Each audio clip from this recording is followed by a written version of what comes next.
How do you like the idea of an extremely small, handy laptop that not only works great as a portable gaming console, but can also power a professional workstation for a sound engineer, architect or graphic designer? This may seem like complete nonsense, but appearances can be deceiving. This little device may be the size of your hand, but it has a processor more powerful than the desktop Intel Core i9-9900K. In fact, even the 10900K is weaker than it. In the basic version, the device has 32 GB of double data rate, 5 memory clocked at 7500 megatransfers per second, and in the more powerful version, 64 GB. The screen with a resolution of 2560 by 1600 pixels provides excellent detail, and while 10.1 inches is a real blessing when traveling, at home it might feel a bit small. That's why, without any adapters, you can connect a second, third or even fourth screen to it. These monitors can definitely be in 4K resolution. High refresh rates won't be a problem here either. And whenever you want to take a break from work, you just disconnect this little beast from your setup, and thanks to the built-in gamepad, you can play your favorite game wherever you want. Looking at a device of this size, you wouldn't really expect anything exciting, but there actually is something to get excited about. Even if you're not planning to buy such a gadget right now, it's still worth watching this video, if only to see where the rapid development of technology has brought us. This is Paweł and you're watching TechManiac HD. Let's get started. I got the Gamepad Digital Win Max 2 in the refreshed version. In the previous one, inside we had the Ryzen 7840U. In this year's version, there's the 8840U, although we'll talk about all the differences later. Let's take a quick look inside the box. The packaged device lies right on top. Beneath it, you'll find the documentation, and further below, a 150 cm USB-C to USB-C cable with a 100-watt power adapter, which includes an adapter. It's a power delivery type charger, so you can easily use it to charge your smartphone or another laptop. So let's take a look at this little guy from the outside. The case is made of durable aluminum and magnesium alloy. On the front, there are 2 speakers and a power button, which also serves as a fingerprint reader. On the right, there's another speaker grill and 2 5 gigabit USB-A ports. On the left side, we see another speaker outlet and a memory card reader, both for a full-size secure digital card and a micro-secure digital card. It's worth noting that it can read and write data at a speed of 312 megabytes per second, so it's top class. On the back, there's a mini jack combo for a mic and headphones. Next is a 63 gigabit Occulink port, which can be used, for example, to connect an external powerful graphics card. Right behind it is an HDMI 2.1 port and 2 USB Type-C ports that support power delivery technology, which means that you can charge this device through either of these ports. The further one is USB 3.2 Gen 2, which means up to 10 gigabits per second. But the one labeled USB 4 is special because it allows data transfer at 40 gigabits per second, which equals, yes, 5 gigabytes per second. Because of this, when it comes to ports, WinMax 2 is impressive, while at the same time putting many regular-sized laptops to shame.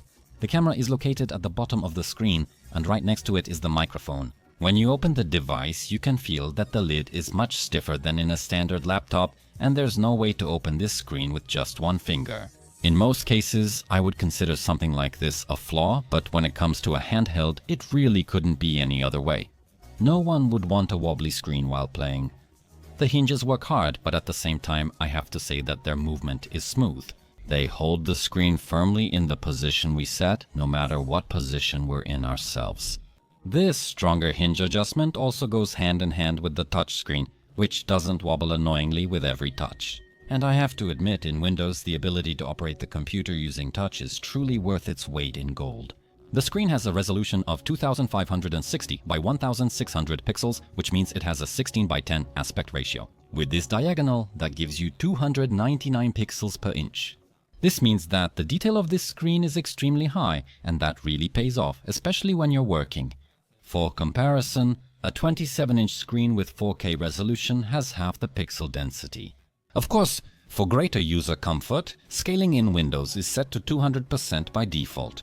Thanks to this, using touch is also much easier. However, if needed, by reducing the scaling even to 150%, we gain a huge workspace. Naturally, everything is very small then, and I'm not saying it would be comfortable to work like that for 8 hours, but what's most important here is the fact that if the need arises, this unassuming device will let us finish a project for work or school, and I dare say that doing this kind of task on the Steam Deck, for example, would be, well, maybe not impossible, but extremely annoying. At this point, I'll allow myself a bit of a digression because I assume that some of you watching this are considering a device like the Steam Deck, Republic of Gamers Ally, or Lenovo Legion Go. Of course, these handhelds are not the same as the Gamepad Digital we're discussing here, but they are all connected by the same idea. And the WinMax 2 is not only a great gaming console, which we'll talk about later, but it's a versatile device that really performs well in every use case. Of course, you can also open a word processor, check an Excel spreadsheet, and reply to emails on the handhelds I mentioned, but on a 10-inch screen, it's actually quite bearable and definitely doable. But on a much smaller screen, the situation becomes much more difficult. Add to that the on-screen keyboard, which takes up half of the workspace, and you just lose all motivation to do anything. Of course, you can always carry an external keyboard with you everywhere, but with all due respect, it will be a hassle. The whole thing will still take up more space, and it's still a worse solution than what Gamepad Digital offers, because the strong point of this device is the backlit keyboard, on which you can happily write your life biography or a 3-volume novel about hobbits. And that's really surprising because the keys are arranged in such a small space. On top of that, they are narrowed horizontally, but after a few minutes of typing you easily get used to it. The very fact of how pleasantly the keys work really surprised me. Every press is actually satisfying. On the other hand, the size and placement of the touchpad won't impress anyone in the same way. Sure, it works properly, and if you don't want to smudge the screen with your fingers, it definitely does its job, but no one would want to play a strategy game like that. But I'm a huge fan of the integrated game controller. It's true that at first it seems like a very strange solution, to say the least. However, it only takes around 15 minutes to adjust to it. The analog triggers are pleasant and provide a satisfying range of motion. The left bumper and right bumper buttons click nicely and quietly. The directional pad and thumb buttons are also very pleasant. However, the 3 function buttons, select, menu and start, feel a bit lacking, at least compared to the rest.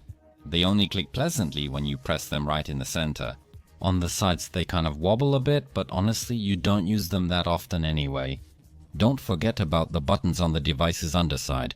When I picked it up I often clicked them unintentionally, which annoyed me a bit at first. However, by default they don't have any function assigned, but if we want, we can assign any function to them.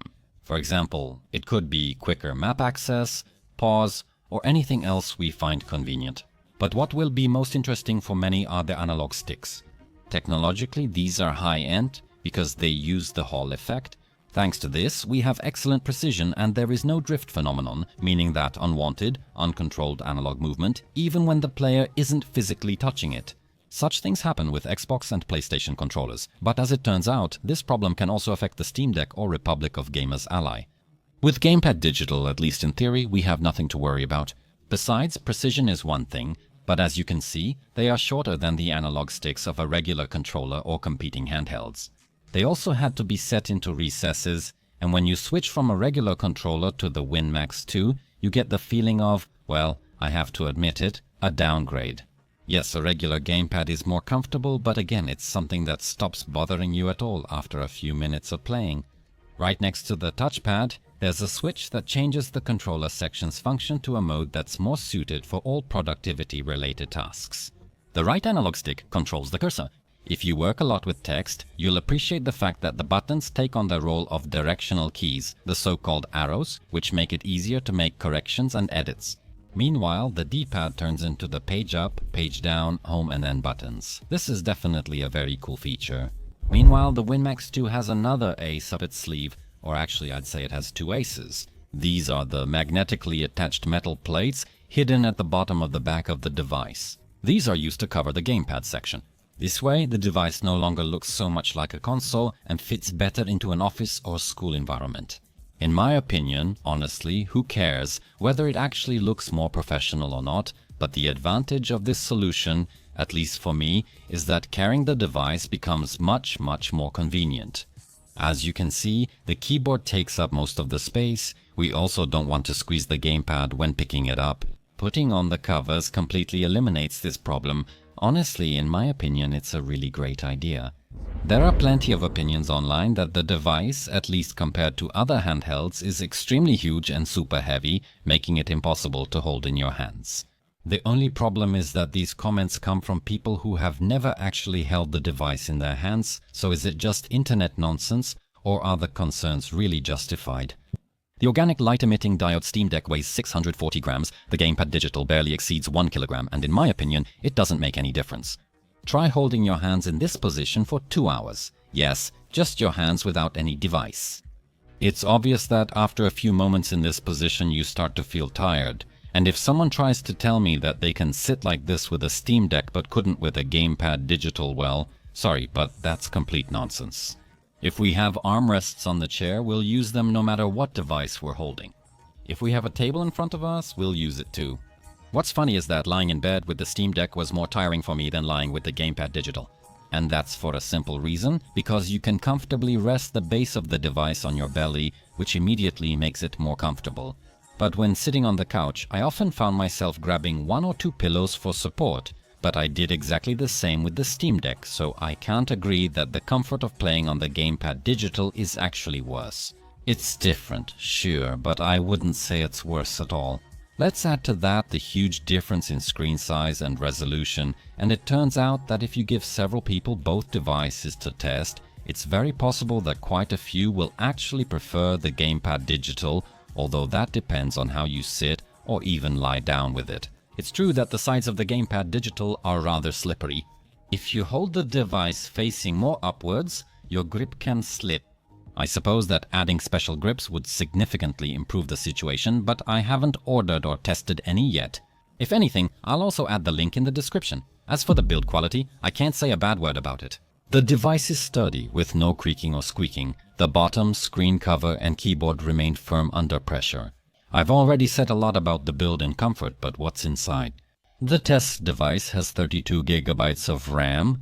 The default clock speed was set to 6,400 megatransfers per second, but by going into the basic input-output system, we can easily raise it to 7,500, which is very important because this memory is shared with the graphics system. Of course, we have control over how much RAM we allocate for video random access memory. If we mainly use a program that is hungry for RAM but doesn't rely much on the graphics system, we can assign only 512 megabytes to the GPU.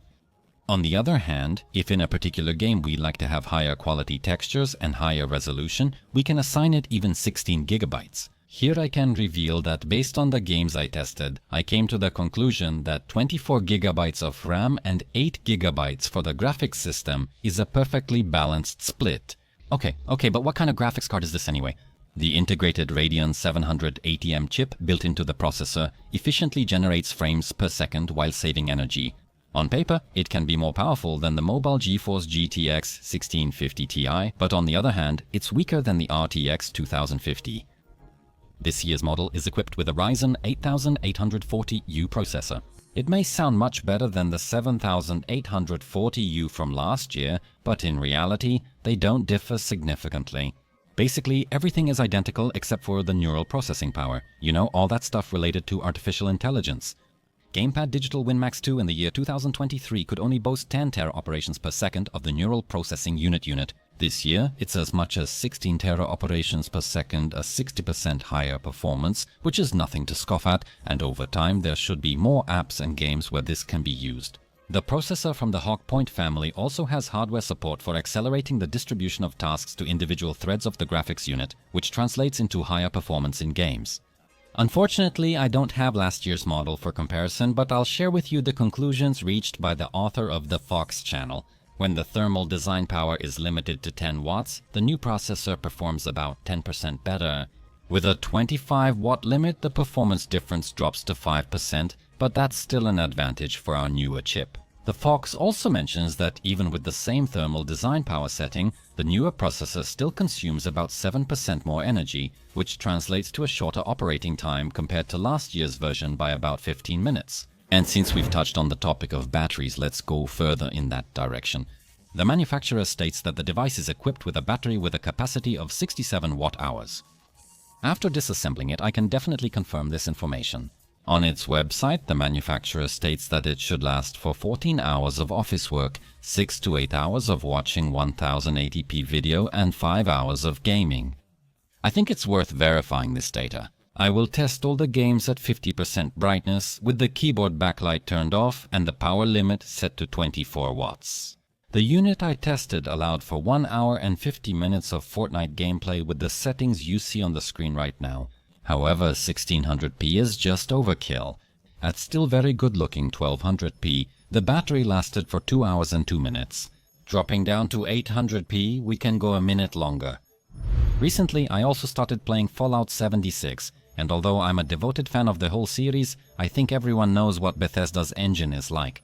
The battery usually lasted me about an hour and 40 to 45 minutes of gameplay. The Witcher 3 beautifully draws all the power we allow, but on the map or in the inventory, it noticeably drops. Nevertheless, I was usually able to play this title for about an hour and 55 minutes. You might think that's not very long, right? But these are more demanding titles that basically use all the available power of the graphics card. But there are plenty of other interesting games that run smoothly at much lower limits. Hades is a hugely popular and highly rated roguelike. At 7 watts, there are some stutters, but at 8 we have a stable 60 frames per second. Sure, at 800p. This allows us to play for 4 hours and 13 minutes. If we want to maintain a stable 60 FPS at a resolution of 1200p, we only need 1 watt more, which is 9 watts, and that also allows for 3 hours and 55 minutes of gameplay. 1600p is already a bit crazy, but who's going to stop you, especially since you only need 11 watts for that.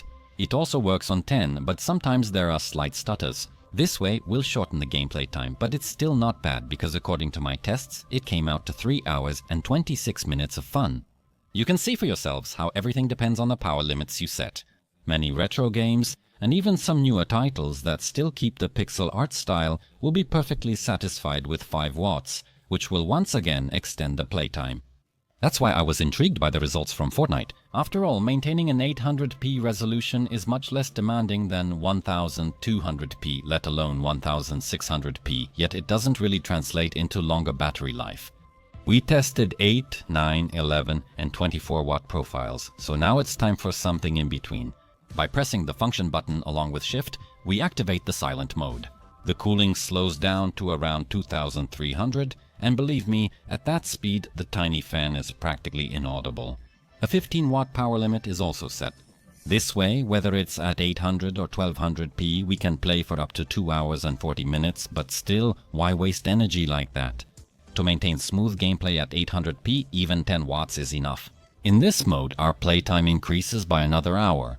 Yes, in Fortnite, we can play in full comfort and at 60 frames per second for 3 hours and 40 minutes. I really like the fact that this laptop also allows you to work in more demanding applications. While in 15 watt thermal design power mode, with 50% screen brightness, keyboard backlight off, and without Windows power saving, which by the way, did turn on automatically at 20%, the battery allowed me to work for 6 hours and 57 minutes.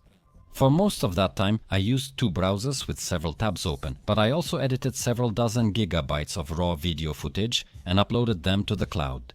During lunch, YouTube was played for half an hour. I really don't know how hard you'd have to try to reach the 14 hours that the manufacturer mentions. The company also says that it only takes 20 minutes to charge the device from 0 to 50%. However, I'm afraid that's complete nonsense. In the case of the tested device, 20 minutes only charged the battery by 20, sometimes up to 22%. Of course, I tried several times, starting the test from 3, 5 and even 50%, both with the device turned on and off. Because of this, I really don't know where the manufacturer got such optimistic information from. From what I can see, other owners of this device are also bringing up the same issue, so my case doesn't seem to be isolated. I also don't like the fact that the system doesn't accept 10 or even 18 watts of charging. My 16-inch Zephyrus Duo 16 with a dedicated NVIDIA system and a bigger battery will even charge from such an old power bank or from a USB-C socket in the wall. It's time-consuming but effective. Unfortunately, the Gamepad Digital won't charge from the same power source. Fortunately, the charger isn't heavy. Together with the original cable, it's only 170 grams. Before we talk about gaming performance, I need to explain why I did the tests at 24 watts. Furmark simulates the worst possible scenario and the highest load on the graphics processor. It's a synthetic test, but some games come close to it in terms of temperatures and load. We can see that with a 23-watt thermal design power, the maximum temperature stopped at 87.5 degrees Celsius. Here, frame rate is less crucial, but let's assume it's 33. By raising the power limit to 24 watts, Furmark now shows 34 frames per second, and the maximum temperature does not exceed 89.8 degrees. 25 watts is kind of the threshold for throttling. The frames per second stays the same, still 34, but the system hovers around 94.5 degrees in a room where the temperature is 23 degrees. However, I conducted the test during the summer, and shortly after closing the window, we observed the temperature reaching 95.2 degrees with a simultaneous drop in frame rate. All the more, the next 28-watt profile makes even less sense. The temperature quickly reaches almost 96 degrees, causing throttling to take over and significantly cut the power.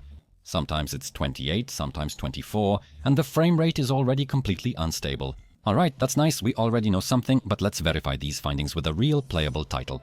Cyberpunk 2077 on the preset prepared for the Steam Deck, but since we want to check where the limit is, I'll run the benchmark in native resolution. We can see that the performance at 24 watts is higher than at 23. That seems pretty obvious. However, the 25-watt limit, instead of increasing the frame rate again, actually leads to a slight regression. This is quite an interesting phenomenon because the system was still 7 degrees away from the critical temperature. However, notice that the average central processing unit clock speed at that time was 2979 MHz, and if we compare this value with the test run at the 24-watt profile, we'll see that it already had 3027 MHz. The difference seems marginal, but it still affected the frames per second no matter how you look at it. Under normal circumstances, I wouldn't even bother you with such a small difference. But here I wanted to find that perfect profile that provides the highest performance without turning that extra energy into pointless heat. After all, this is a battery-powered device, and even a single watt can translate into a few more minutes of operation. So if you like the way I approach creating my content and how thoroughly I conduct my tests, remember to leave a tactical like and a comment below. Let's discuss the other two results. The 28-watt profile performs slightly worse than the 23-watt one. It might seem pointless, but if I show you that at 28 watts the temperature reached 95 degrees, you'll understand that throttling occurred, cutting the power every now and then. At 30 watts, everything just goes downhill. There's an old Polish saying, even a pig won't eat too much. That's why the very fact that we can set a much higher power limit here doesn't mean there's anything to be excited about, because apparently we don't really gain anything this way. Unless we replace the thermal paste with something better, for example, a phase change material from Honeywell. If you want to see such tests, write about it in the comments and subscribe so you don't miss it. Now, the moment everyone has been waiting for. Of course, I'm talking about performance tests in games. Retro, indie, or generally lighter games are no problem at all for the device, so we'll discuss a few bigger titles, starting with Assassin's Creed Valhalla. What's surprising is that even on medium settings at 1200 pk, you can absolutely play comfortably. For a game like this, 58 frames per second is definitely enough. Dropping down to 800p gives us more than enough frames per second, and then you could even use the high preset. I tested Cyberpunk 2077 on many different power profiles, but here I'll show you the results for just the 24-watt profile in 3 resolutions. Without a doubt, 800p is the right choice, but if you loosen up some of the details a bit more and turn on Fidelity FX Super Resolution in performance mode, then 1200p could actually be quite playable. Now let's take a look at a typical console title. God of War is a production that has won a whole range of awards. It even won the poll for the greatest game of all time, so even if you're not a fan of the genre, I still think it's worth giving it a try. The technical problem is that there is no full screen option in the settings, so to play on the Gamepad Digital at a resolution lower than the native 2560 by 1600, you would have to change the resolution in the system, which, I won't lie, is quite a hassle. Instead, I'll use the upscaling option here. In performance mode, the image is actually rendered at 800p and in maximum performance mode at 534p, and that already gives us quite a pleasant gameplay experience. In the third installment of The Witcher, we won't be able to go wild. I'd say there's no point in going above 800p here. The minimum settings look too ugly, but the medium ones are quite decent, and with XESS technology support in balanced mode, we can expect an average of 51 frames per second. But we can play Fortnite here very comfortably, no matter the resolution. Settings recommended by professional players, meaning performance mode with field of view, and textures set to epic. The gamepad digital maintains an average of 140 frames even at 1600p. At 1200p the image is still razor sharp and the frames per second hovers above 160. It's a shame that the screen on this device is only 60 Hz. On the other hand, since we have so many frames per second, it's worth taking advantage of the option to lower the thermal design power. Look, even at 8 watts, you can still play this game smoothly. Pause now if you want to take a closer look, because the next screen is missing a few items and only shows the profiles that I also tested for battery life. We can see that for 1200mp and 800mp, there's just no point in using the 24 watt profile. However, by reducing the power to 15 or even 10 watts, we're still playing above the screen's refresh rate and we gain a lot in terms of battery life. It's worth pausing and really taking a good look at what's happening here, but we're moving on. Well, without a doubt, Gamepad Digital WinMax 2 is an extremely interesting device with enormous potential for use. Its computing power surpasses that of many desktop computers from just a few years ago, while at the same time it's a much more convenient device than 99% of the laptops currently on the market. Add to that the built-in controller, and we get something truly ultra unique. Although I mentioned the Oculink port, I didn't explain that we can use it to connect an inexpensive adapter along with any newer or older graphics card. This solution requires an additional power supply for the card itself, which can make it a bit less elegant. More interestingly, the manufacturer also offers a dedicated compact device called GPD G1. It's a neat little box that you can throw into your backpack, and it significantly boosts the performance of this setup to a level comparable to a desktop RTX 4070 card. The ability to install a 4G module is also praiseworthy here. But what I like most about this small and neat device is the simplicity of expanding the storage memory. All it takes is one screw and lifting a single plastic cover to access the M2 slot in the 2230 size. We can put an additional 2TB SSD in here, and although the device already comes with a pre-installed 2TB drive, that one is hidden inside. Nevertheless, replacing that one is also no problem at all. It's already in the 2280 standard, which is the more common one, and right now we can replace it, for example, with a 4TB equivalent. Let's add a 2TB secure digital card to that, and this little guy can hold up to 8TB of storage in total. That's absolutely crazy. So as you can see, this device has a lot of positives, and if you've been considering buying a Steam Deck, remember that you'll only be able to run Steam games on it, which a lot of people seem to forget. After all, we have plenty of great giveaway games on Epic, good old games the Ubisoft Store or Blizzard, and even Fallout 76 was free in the Microsoft Store. Alternatively, you can still buy it for about 4 zlotys on the GG Deals website, where Steam charges 170 zlotys for the same game. So maybe the Steam Deck seems cheaper on paper, but it's also much less functional, and over time, as we're forced to buy games only on the Steam platform, the price difference might play a smaller role. And we also have to remember that not everything is available on Steam. What if it turns out that Grand Theft Auto 6 will only be available in the Epic Store for the first year? Such things have already happened, so I really think it's worth seriously considering which device we decide to choose. But now let's talk about the disadvantages. I've already mentioned a few things that didn't really appeal to me, but another thing that irritates me is the very imprecise fingerprint reader. This one works less often than it doesn't, with about a 40% success rate on average. Actually, these two USB ports are upside down, which can be confusing. Another issue is the glare on the screen. The glossy coating might improve perceived quality and contrast, but the reflections are often hard to deal with. Not to mention the fact that I would really like to have an organic light-emitting diode display here, at least 90 Hz with variable refresh rate support, but maybe that will come in the next generation. However, with so many advantages, that's insignificant. I can confidently say that Gamepad Digital WinMax 2 really surprised me. By connecting external monitors, a keyboard, a mouse, an audio system, or even an external graphics card to it, it can easily replace many desktops, while at the same time being an almost perfect portable gaming console. I also have to admit to you that for the past few years I have been playing less and less, but Gamepad Digital has allowed me to rediscover how much joy a good game can bring. I bought Diablo 4 on release day, but I never had time for it. But lying somewhere with the Gamepad Digital, I was able to relax and forget about the whole world, and that's something all of us could use from time to time. If you enjoyed this content, be sure to leave a like, a comment, and visit my website techmaniaxd.pl. Thanks to the intuitive menu, you'll definitely find more inspiring content there.